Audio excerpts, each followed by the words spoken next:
Hello everyone. आपण कालच्या लेक्चरमध्ये पार्टनरशिप म्हणजे काय, त्यामध्ये पार्टनर्स म्हणजे कोण आणि पार्टनरशिप फर्म म्हणजे नेमकं काय हे समजून घेतलं. त्यानंतर आपण पार्टनर्सचे प्रकार पण बघितले आणि त्यांचे राईट्ससुद्धा बघितले. आता आपण आजच्या ह्या व्हिडिओमध्ये डिझॉल्युशन ऑफ पार्टनरशिप हे बघणार आहोत. टॉपिक खूप महत्त्वाचा आहे आणि बऱ्याचदा एक्झाममध्ये विचारलाच जातो. आता कुठलीही गोष्ट स्टार्ट होते तर तिचा एक एंड पण असतो. तर पार्टनरशिप जी आहे कशी एक्झिस्ट होते ते काल आपण बघितलं. पण आता हिचा एंड कसा होतो एक्झिस्टन्ससाठी काय की there has to be agreement, there has to be contract between two persons आणि त्याच्यासाठी आपण कम्पिटन्सीज वगैरे बघितल्या की ते पार्टनर्स कम्पिटंट हवे. मायनर संदर्भात पण आपण प्रोव्हिजन बघितलं. आता ही पार्टनरशिप जर आपल्याला एंड करायची असेल तर त्याच्यासाठी काय प्रोसिजर आहे ते आपण आजच्या ह्या लेक्चरमध्ये समजून घेणार आहोत. इंट्रोडक्शनमध्ये तेच सगळं जे आपण काल शिकलेलं आहोत की पार्टनरशिप काय आहे. तिथे अग्रीमेंट असतं दोन लोकांमध्ये, ॲटलिस्ट दोन लोक त्या ठिकाणी पाहिजे, दोन व्यक्ती.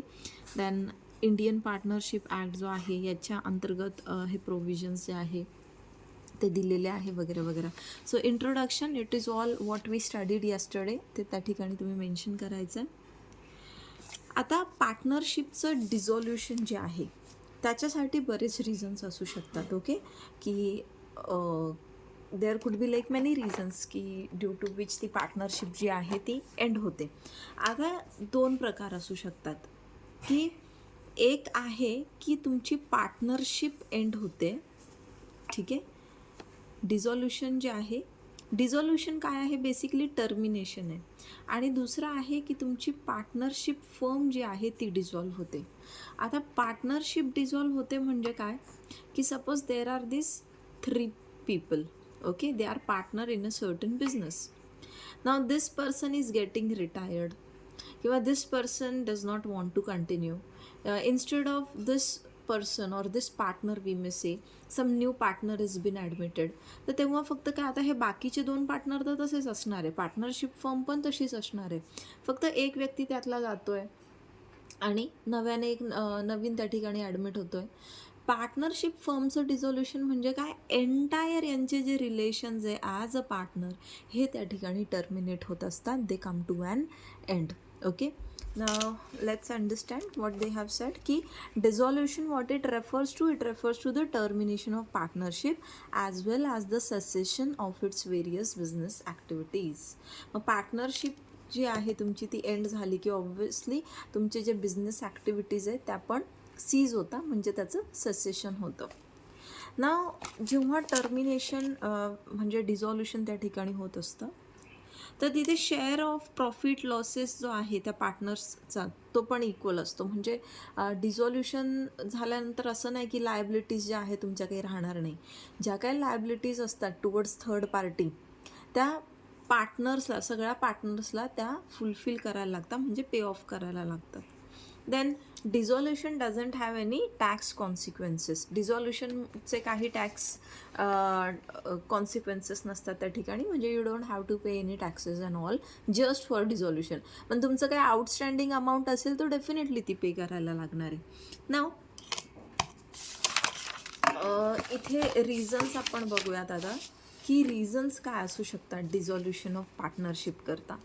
तर reasons could be like death of a partner, admission of a partner म्हणजे admission of a new partner, okay, retirement of a partner, bankruptcy of a partner, death, एखाद्या पार्टनरचं त्या ठिकाणी काय झालं आहे, डेथ झाली आहे. ओके, इथे तुम्ही इलस्ट्रेशन्स द्या ABCD करून असं, म्हणजे तुमचा आन्सर जे आहे त्याला लेंथ मिळेल. ॲडमिशन ऑफ अ पार्टनर की एका ऑलरेडी एक्झिस्टिंग पार्टनरशिपमध्ये नवीन पार्टनरला त्या ठिकाणी ॲडमिट करण्यात आलेलं आहे. Then retirement of a partner, एखादा पार्टनर त्यापैकी रिटायर होतो आहे. Bankruptcy, suppose the partner gets bankrupt, okay, so bankrupt झाला आहे तो, तर अशा वेळेला also he cannot continue to be as a partner. Then expiry of the partnership period, जर पार्टनरशिप एका विशिष्ट पिरियडसाठी होती, okay, if there was a time frame given of that particular partnership.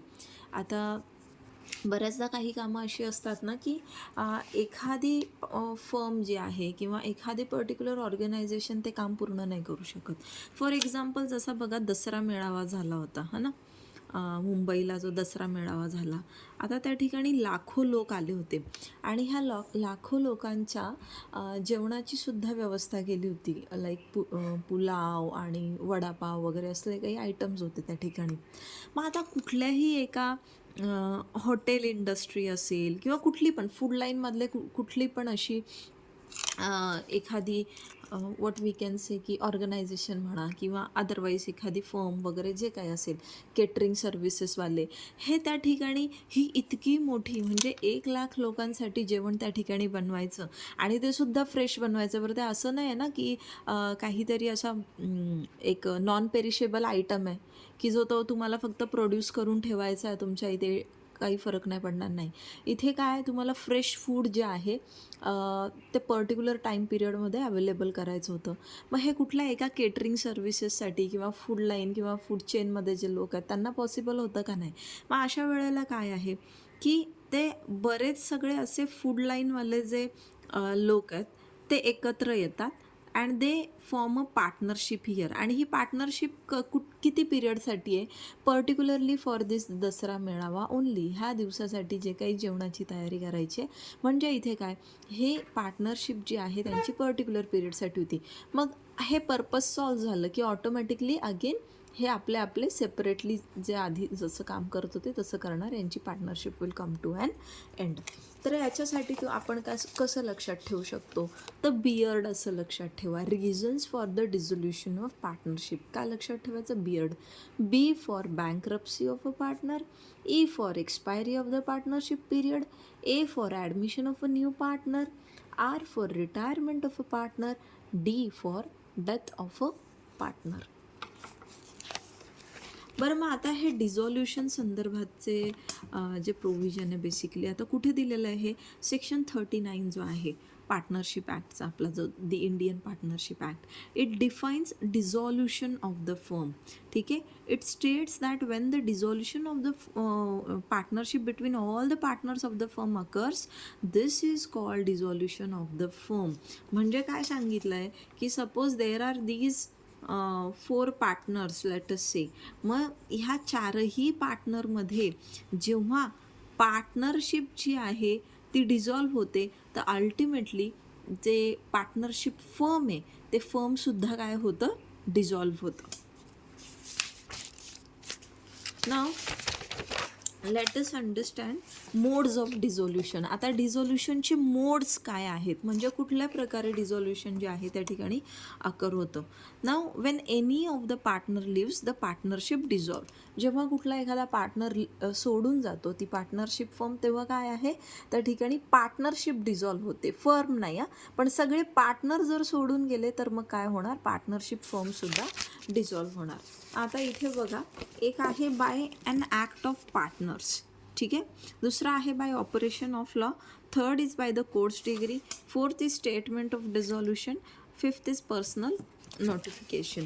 Now by an act of partners म्हणजे काय की इथे partners mutually जे आहे ते अग्री करता. कशा करता? To terminate the partnership at a specific time. म्हणजे पार्टनर स्वतःच या ठिकाणी दे अग्री की let us now terminate this partnership. There are certain partnerships which are made for a particular time. Particular time पिरियडसाठी काही पार्टनरशिप्स असतात आणि जसा तो टाईम पिरियड कंप्लीट होतो पार्टनरशिप त्यांची काय होते? It comes to an end. So it may end in the middle too. ती मध्येच कुठेतरी सुद्धा एंड होऊ शकते बिकॉज ऑफ सर्टन सर्कमस्टान्सेस. काही सर्कमस्टान्सेस म्हणजे सिच्युएशन अशी अराईज होऊ शकते की त्या ठिकाणी ती ठरलेल्या काळाच्या आधीसुद्धा एंड होऊ शकते. Bye operation of law. Bye operation of law म्हणजे काय की जर त्या ठिकाणी ते पार्टनर्स जे आहे म्हणजे ती पर्टिक्युलर फर्म जी आहे ती काहीतरी असं काम करते which is contrary to law, okay, और which is not according to the agreement. आता आपल्याला माहिती आहे पार्टनरशिपसाठी काय असतं, दोघांमध्ये अग्रीमेंट असतं, बरोबर. दोघांमध्ये in the sense minimum 2 person लागतात, पण जितकेही पार्टनर्स असतात त्यांच्यामध्ये अग्रीमेंट असतं. जर त्याच्या बियॉन्ड काही गोष्टी त्या ठिकाणी केल्या आहेत, ओके, म्हणजे ज्या ॲक्ट्स आहेत त्या ठिकाणी पार्टनरच्या, त्या कशा आहेत, they are not in accordance with the agreement. मग त्याचा रिझल्ट काय असू शकतो की बाय ऑपरेशन ऑफ लॉ ती पार्टनरशिप एंड होऊ शकते ना. असं पण असू शकतं. सपोज आता एक्स आणि वाय, ठीक आहे, एक्स आणि वाय जो आहे या ठिकाणी पार्टनर्स आहेत आणि वाय जो हे एक्स आणि वाय जे आहे यांची पार्टनरशिप फर्म एखादं लेट्स से आपण अल्कोहोलचा काही यांचा बिझनेस आहे, ओके, आणि आपण असं इमॅजिन करू, ओके, लेट्स अज्युम की स्टेटने अल्कोहोलच्या बिझनेसवरती बंदी घातली आहे, बॅन केलं आहे आणि अल्कोहोलच्या बिझनेसला आता अनलॉफुल डिक्लेअर केलं आहे, ठीक आहे. मग आता बाय ऑपरेशन ऑफ लॉ यांचा जो बिझनेस होता, ठीक आहे, तो बिझनेसचा जो सब्जेक्ट मॅटर आहे तोच आता स्टेटने अनलॉफुल त्या ठिकाणी घोषित केलेला आहे.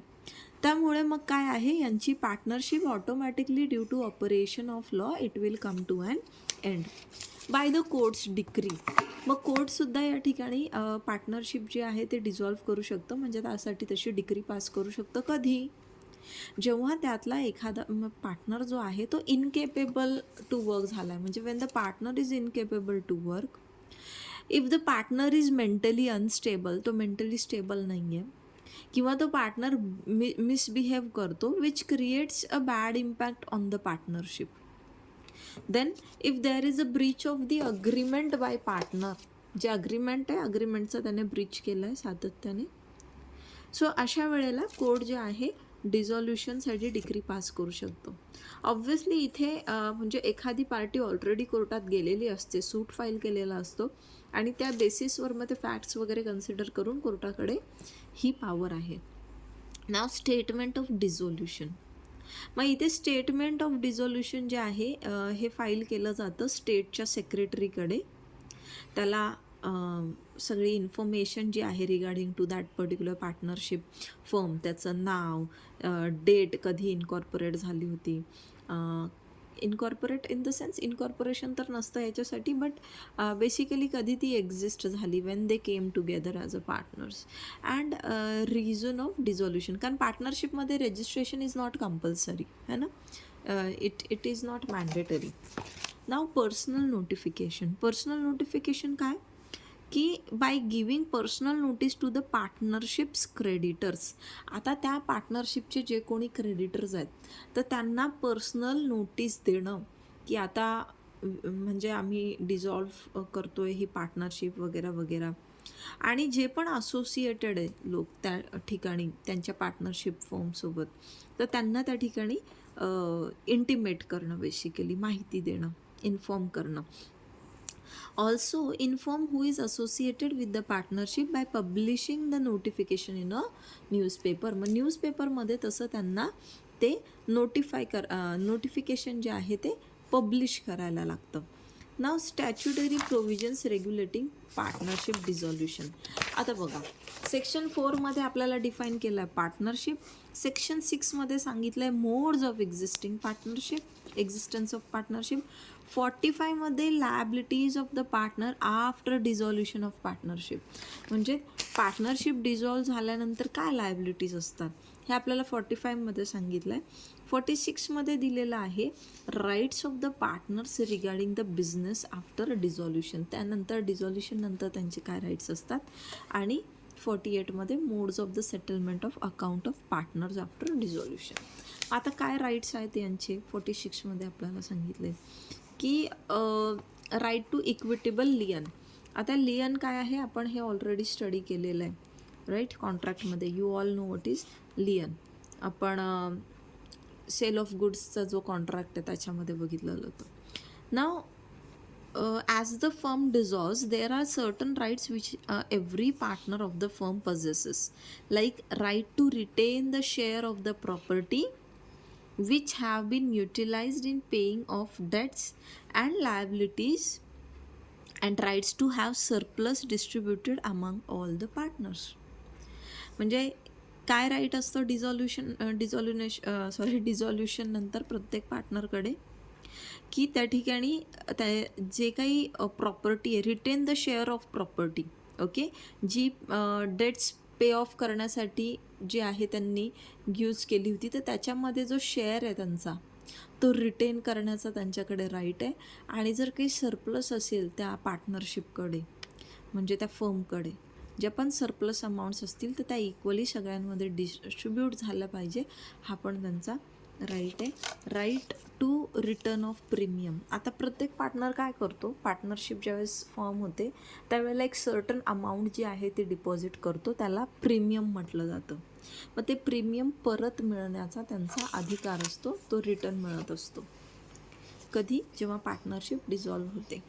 Rights where partnership contract is revoked for fraud or for other reasons. ठीक आहे ना. इथे त्याला सपोज एखादा पार्टनर जो आहे, ओके, सो पार्टनरशिपचा कॉन्ट्रॅक्ट जो आहे, म्हणजे पार्टनरशिपमध्ये बेसिकली तो एंटर कसा झाला आहे, फ्रॉडने किंवा बाय अदर मीन्स. म्हणजे त्याने असं रिप्रेझेंट केलं आहे की okay, he is having so much of contacts and he is having so much of capital and it will be beneficial for the partnership. But ॲक्च्युअलमध्ये निघतं असं की नाही, he is not that rich in resources and all. तो काहीतरी fraud करून त्या ठिकाणी एंटर झालेला आहे. सपोज त्याच्यावरती लेट्स से की असे काही ॲलिगेशन्स असतील related to some fraud in some other partnership आणि त्याने ते डिस्क्लोज न करता इथे ह्या पार्टनरशिपमध्ये एंटर झाला आहे.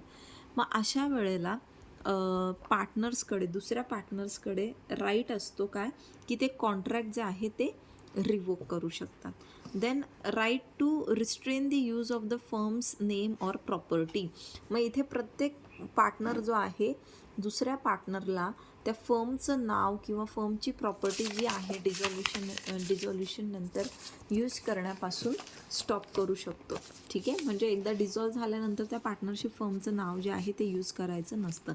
लायबिलिटीज काय असतात, मग लायबिलिटीज ज्या आहे आपल्याला 45मध्ये दिला आहे, जी थर्ड पार्टी असते, थर्ड पार्टीचं जर त्या ठिकाणी काही देणं घेणं बाकी असेल तर त्या ठिकाणी डिझॉल्युशन जरी झालं तुमचं पार्टनरशिप फर्मचं तर तुमची लायबिलिटी संपत नाही. त्या ठिकाणी तुम्हाला इन द सेन्स हे जे पार्टनर्स आहेत, पार्टनर्सला त्या थर्ड पार्टीचे जे काय डेट्स आहे, लोन्स आहे, अमाऊंट्स आहे ते क्लिअर करायला लागतात. पण हे कोणासाठी ॲप्लिकेबल नाही आहे, जो डेड आहे पार्टनर, जो पार्टनर इन्सॉल्वंट झाला आहे, किंवा जो स्लीपिंग पार्टनर आहे, किंवा जो रिटायर्ड पार्टनर आहे, यांच्यासाठी हे ॲप्लिकेबल नाही. So this was all about dissolution. I hope you'll be able to write in your exams.